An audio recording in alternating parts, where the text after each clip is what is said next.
Cristo chamando, chama por ti e por mim. A Real Bus está de volta à estrada. Uma volta responsável e controlada, seguindo todo o protocolo de higiene recomendado pelas autoridades de saúde. Uso obrigatório de máscaras, álcool em gel para todos, higienização completa dos ônibus e renovação do ar a cada minuto durante o trajeto. Se o seu destino for João Pessoa, Campina Grande, São João do Cariri, Serra Branca, Sumé, Monteiro, São José dos Cordeiros ou São Sebastião do Umbuzeiro, conte com a gente. Mesmo em tempos desafiadores, o compromisso da Real Bus é com a sua satisfação. Bom dia, graças a Deus estamos juntos nesta manhã de quarta-feira, hoje 8 de julho, dia do panificador. Por isso eu lembro a todos o que Jesus nos diz: nem só de pão viverá o homem, mas de toda a palavra que sai da boca de Deus. Você nesse dia do panificador, lembre-se que assim como precisamos de alimentar o nosso corpo físico com o pão da vida, com o pão que desceu do céu, semelhantemente como nós precisamos de nos alimentar diariamente para o nosso corpo físico. Jesus é o pão que alimenta a alma, que alimenta o coração. Portanto, que nesse dia do panificador você se lembre de buscar o pão espiritual, Jesus, o pão da vida. Dentro de instantes estaremos dando continuidade à mensagem que nós transmitimos desde alguns dias já, sobre o Salmo 23, considerando o Senhor é soberano. E aí nós vamos entender porque Jesus, ele nos ensinou: nem todo aquele que me diz Senhor, Senhor, entrará no reino dos céus, e todo aquele que invocar o nome do Senhor será salvo. E aí Jesus também disse: não podeis servir a dois senhores, porque ou há de agradar a um e desprezará o outro. Não podeis servir a Deus e às riquezas. Aí você vai entendendo porque nós temos que ter um devido cuidado, a exemplo de Davi no Salmo 23, que começa nos convidando a reconhecermos o senhorio, a soberania desse Deus. Ouviremos também ainda o reverendo Hernandes Dias Lopes, da Letra Palavra, falando sobre suicídio. Há muita gente que está acabando com a sua vida nesses tempos de tantas dificuldades. Na área da saúde, muita gente doente. Na área econômica, muita gente em crise. Na área política, nós vemos quanta dificuldade os nossos representantes estão em conflitos, não é? O poder executivo, judiciário e legislativo, numa verdadeira um clima de desentendimento, podemos assim dizer. Oremos pelos nossos governantes. A Bíblia diz que toda autoridade é constituída por Deus. Por isso, eu convido você agora a fazermos juntos uma oração pela nossa nação, pelo nosso país, pela nossa pátria. Pai, queremos te agradecer porque o Senhor é soberano. O Senhor vive e reina para todo sempre. O Senhor é quem está à dianteira de cada um de nós. O Senhor é quem está realmente administrando, dirigindo, regendo todas as nações. E se hoje nós estamos sofrendo essa crise dessa doença, certamente é porque nós estamos debaixo de juízo de Deus, para que nós nos arrependamos dos nossos pecados e nos convertamos ao Senhor que é soberano. Pedimos-te nesta ocasião por nossa pátria, pelo nosso país, por nossas autoridades, tanto aqueles que estão no poder executivo, judiciário e legislativo, para que haja harmonia, para que eles possam trabalhar para o bem da nação. Deus acima de tudo, e a família deve estar também considerada dentro desse contexto, para que vivamos e tenhamos dias melhores. É o que nós te pedimos mais uma vez, agradecidos, e te pedirmos tudo isso em nome de Jesus. Amém. Quero convidá-los agora a ficar com a continuidade deste tema, o Senhor. Olhe que o artigo definido chama a nossa atenção para reconhecermos a soberania de Deus. Ele tem e deve ter a supremacia. Jesus disse: buscai em primeiro lugar o reino de Deus e a sua justiça, e todas as demais coisas vos serão acrescentadas. Fiquemos com esta continuidade desta mensagem.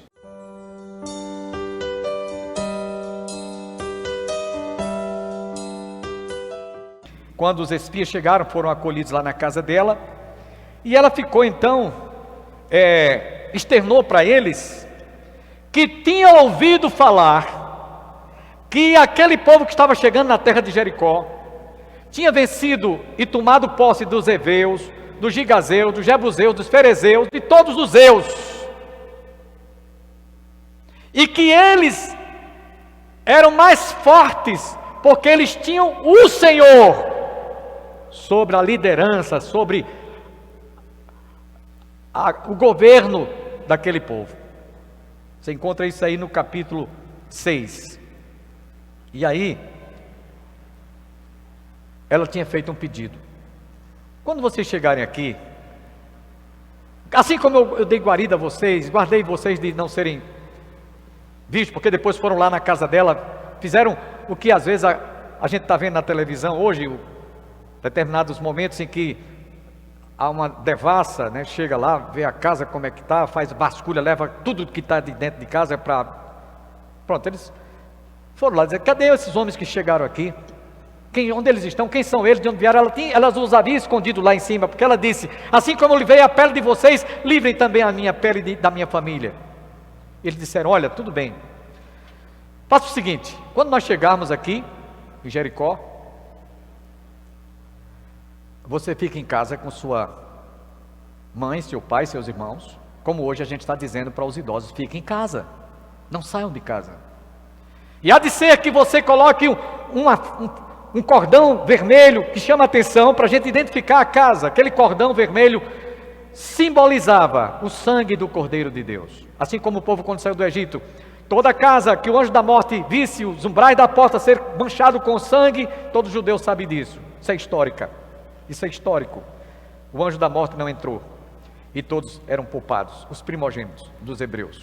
Então ela disse: olha, você crê nesse Deus que nós estamos chegando aqui?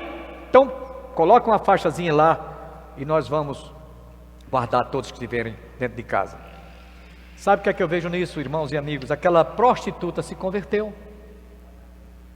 Isso quer dizer que o Evangelho, a palavra de Deus, não é só para os bons, não é para pessoas religiosas. A Bíblia diz: os sãos, o Senhor falou, os sãos não precisam de médicos, e sim os doentes. Vocês vão ver lá mais adiante, quando falarmos sobre o pastor. Vamos para o livro de Juízes. Sim, principal. Vamos para aqui. Abraão, em Ur dos Caldeus, veio de um povo onde o paganismo, a idolatria dominava, mas ele se converteu ao Senhor. E não é por acaso que todos no Novo Testamento, no caso de Zaqueu, como Jesus havia dito que ele seria pai de uma numerosa geração, aqueles que haveriam de confessar o Deus de Abraão, não era Abraão, o Deus de Abraão. Quando ele chegou, Zaqueu chegou na casa dele, que se converteu: hoje houve salvação nesta casa, porque também este é um filho de Abraão. Vocês vão ver também que quando Jesus falou da parábola do rico, a passagem do rico e Lázaro, que não é uma parábola, é uma história real, que deu nome ao personagem Lázaro e Abraão, visto no seio de Abraão. Aquele rico estava no Hades, o pobre Lázaro estava no seio de Abraão, para lembrar a promessa que Deus havia feito. Filho de Abraão. Vocês vão ver mais adiante, porque Davi era lembrado, e eu vou falar isso na próxima pregação. Porque Davi era lembrado: Jesus, filho de Davi, tem misericórdia de mim. Vocês vão entender, porque no Novo Testamento está cheio dessa expressão: Jesus, filho de Davi, Jesus, filho de Davi. Eu vou mostrar para vocês na próxima semana. Não é por acaso que na bandeira de Israel está o símbolo da nação a estrela de Davi. Porque todos aprenderam, e ainda hoje estão aprendendo, como nós aqui nesta noite, que nós temos que conhecer o Senhor do rei Davi. Livro de Juízes. Estou terminando. A história de 15 juízes, levantados por Deus, aonde nós entendemos, é uma história fácil de você compreender. A história do livro de Juízes, ela é como se fosse um pico, que ora o povo estava lá em cima, ora o povo estava lá embaixo. Ora o povo subia, ora o povo descia. Como todos estão esperando que essa doença, essa praga, que nunca chega o pico de começar a cair. Dizem é para a semana, é para o mês, é não sei que dia. E 3 meses se passaram e esse pique parece que vai terminar lá nas nuvens, porque não baixa não. Mas eu repito, essa praga é como se fosse o dedo de Deus. Aí você pode até dizer assim, Deus é vingativo? Não. Por que nós estamos sofrendo essa praga? Como o povo do Egito, o faraó estava com o coração endurecido, como muita gente está com o coração endurecido, e a Bíblia diz para aqueles que julgam, que Deus é esse? Deus é amor. Lembramos que Paulo nos diz aos romanos, considerar a bondade e a severidade de Deus, a bondade para com os que se arrependem e creem, e a severidade para com os rebeldes e desobedientes. Então o pique era o seguinte, o povo temia Deus, e Deus levantou um juiz. Eu não vou falar sobre todos eles, mas eu vou destacar apenas um. São 15 juízes, e é bom que a gente destaque esse juiz, esse um deles, porque lá no último livro, no último capítulo de Juízes, no versículo 25, nós encontramos uma expressão que você vai entender o que é que acontecia nos dias de Juízes. Por isso que Deus levantou juízes. Capítulo 21, versículo 25. Naqueles dias não havia rei em Israel, porém cada um fazia o que parecia reto aos seus olhos. Um professor nosso de história do Antigo Testamento, ele dizia: se vocês quiserem saber o que o homem é capaz de fazer, se não houvesse leis, se não houvesse Constituição, infelizmente a nossa Constituição está sendo rasgada, isso é uma realidade que todo mundo sabe disso, até os símbolos da nossa pátria já foram queimados,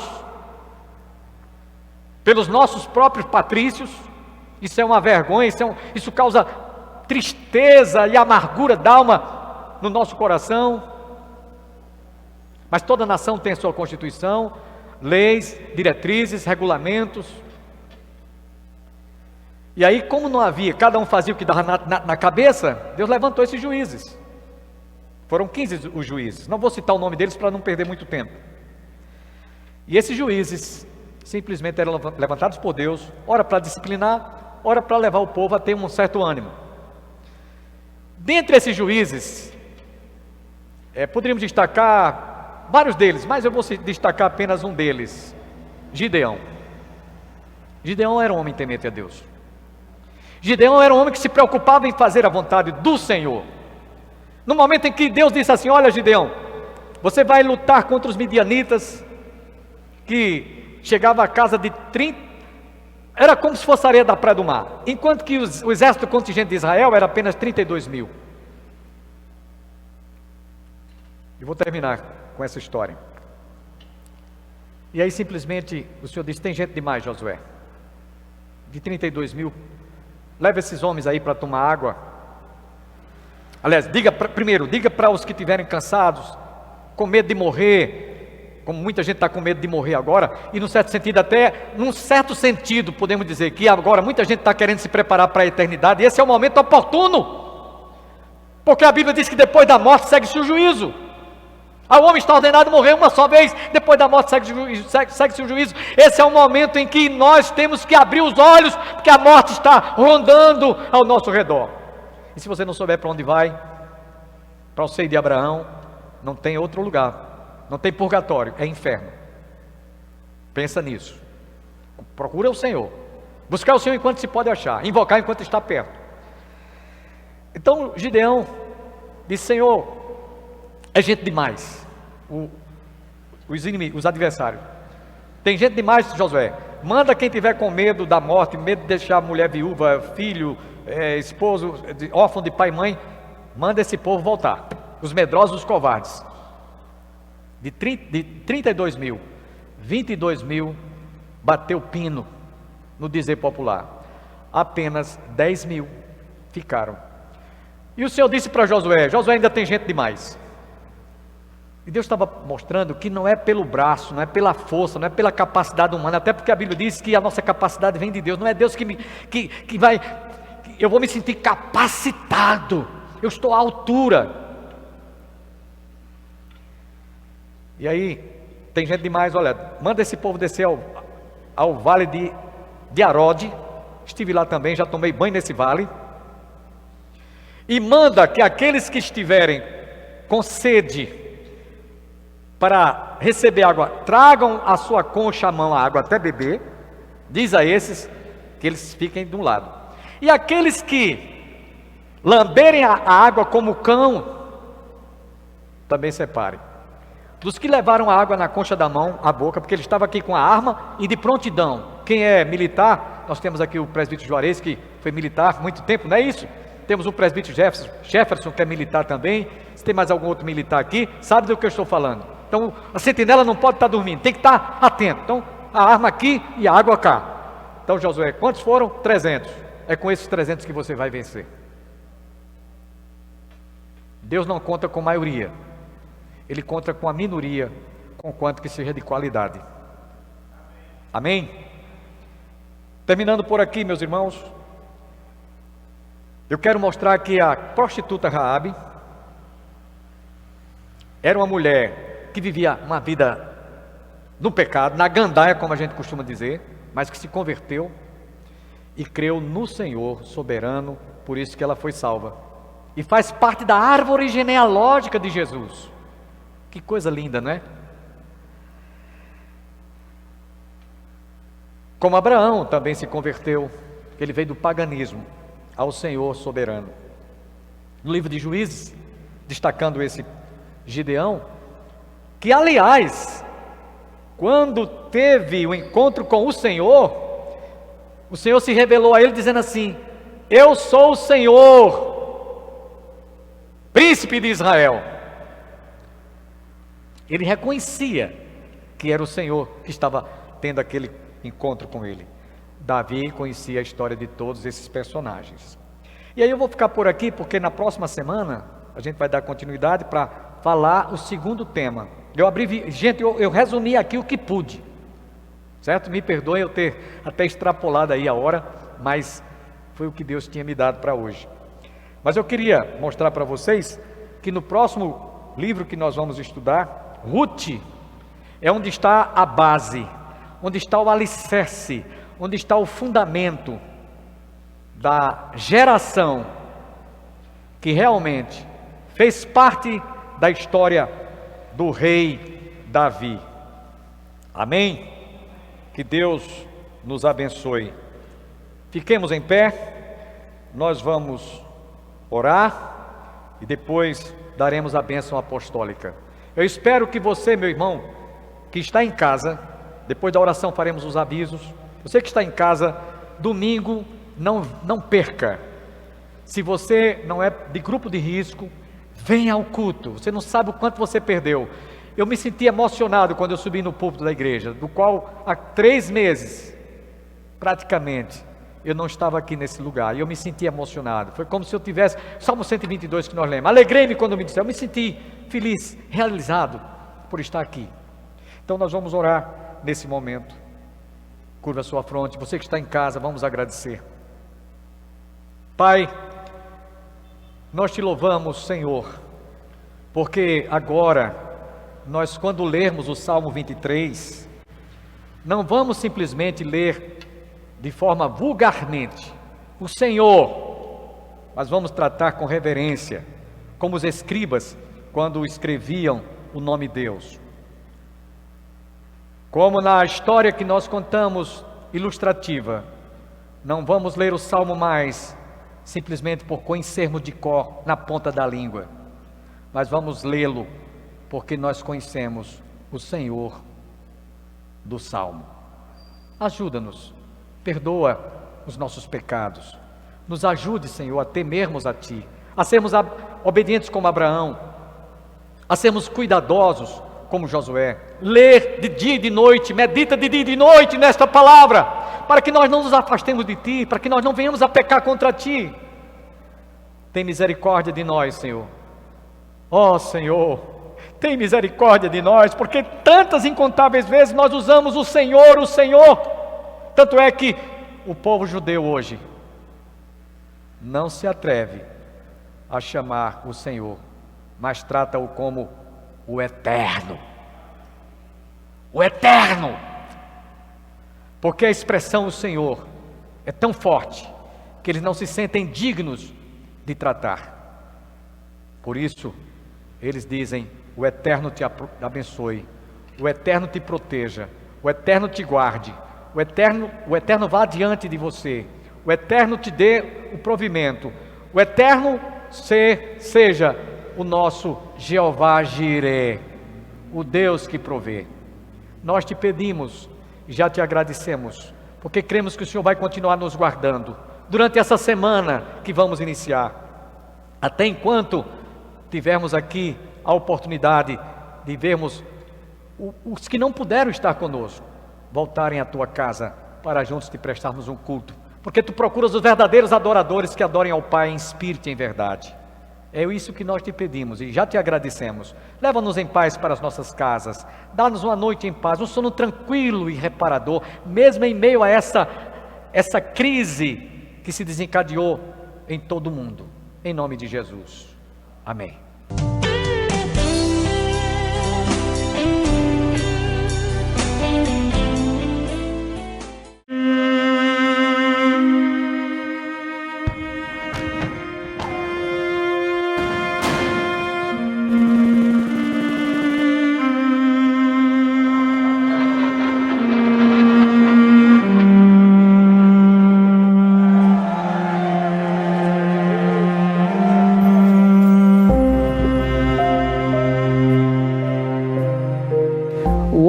Ser em conflito. O homem é uma guerra civil ambulante. O homem está em conflito com Deus.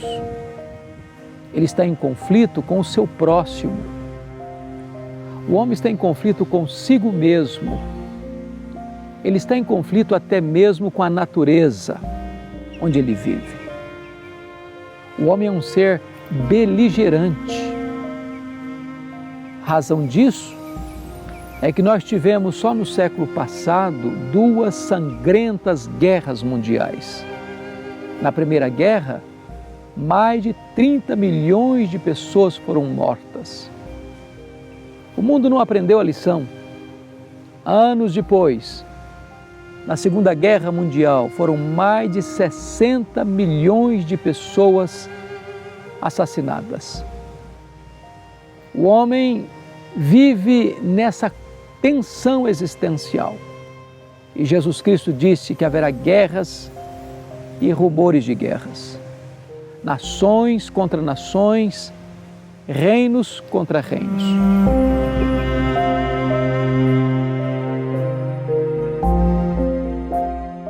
O mundo precisa conhecer a paz, mas só pode conhecer a paz na medida em que estiver debaixo da autoridade, do domínio e do governo do príncipe da paz. O homem precisa conhecer a paz com Deus, ser reconciliado com Deus. É Deus quem serena a alma, que aquieta o coração, que nos possibilita construir pontes de amizade onde o ódio cavou abismos de mágoas. Você precisa experimentar a paz com Deus, porque quando você é reconciliado com Deus, você tem serenidade na sua alma, mesmo nas turbulências da vida. Você pode, deve, precisa experimentar a paz de Deus, porque a paz que Deus oferece não é uma paz de cemitério, ela coexiste com os mares revoltos da vida, com as tempestades da existência. Mesmo quando você está entrincheirado e emparedado pelas lutas mais terríveis e avassaladoras, você pode ter quietude na alma, descanso na mente, sossego no seu coração. Agora mesmo você pode ter paz com Deus. Agora mesmo você pode ter paz com você mesmo. Agora mesmo você pode ter paz com o seu próximo.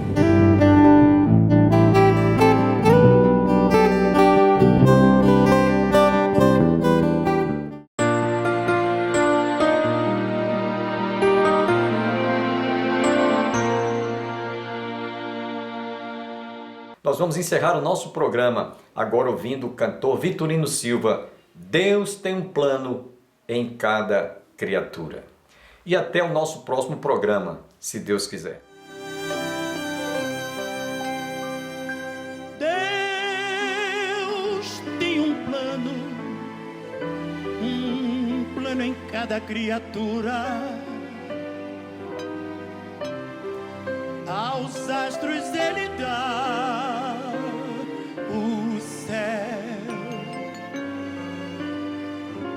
a cada rio ele dá um leito e um caminho para mim traçou.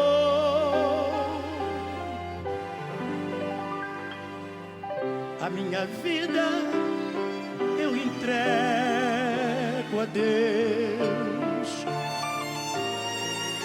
pois o seu Filho a entregou por mim. Não importa aonde vou, seguirei meu Senhor. Sobre terra ou mar, aonde Deus mandar,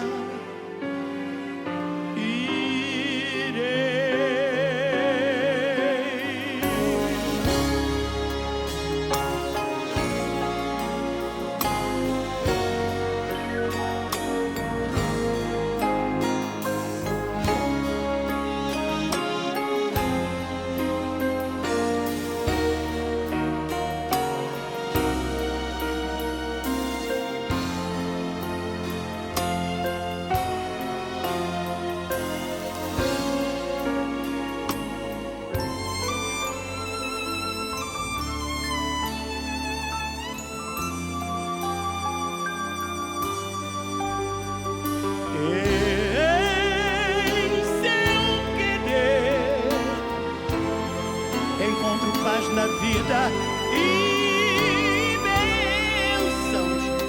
bênçãos que jamais gozei. Embora venham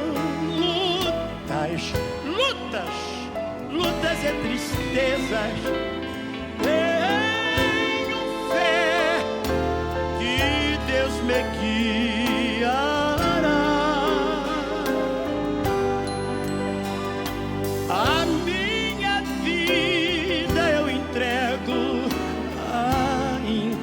A Deus, pois o seu filho lá na cruz a entregou por mim. E agora, pastor,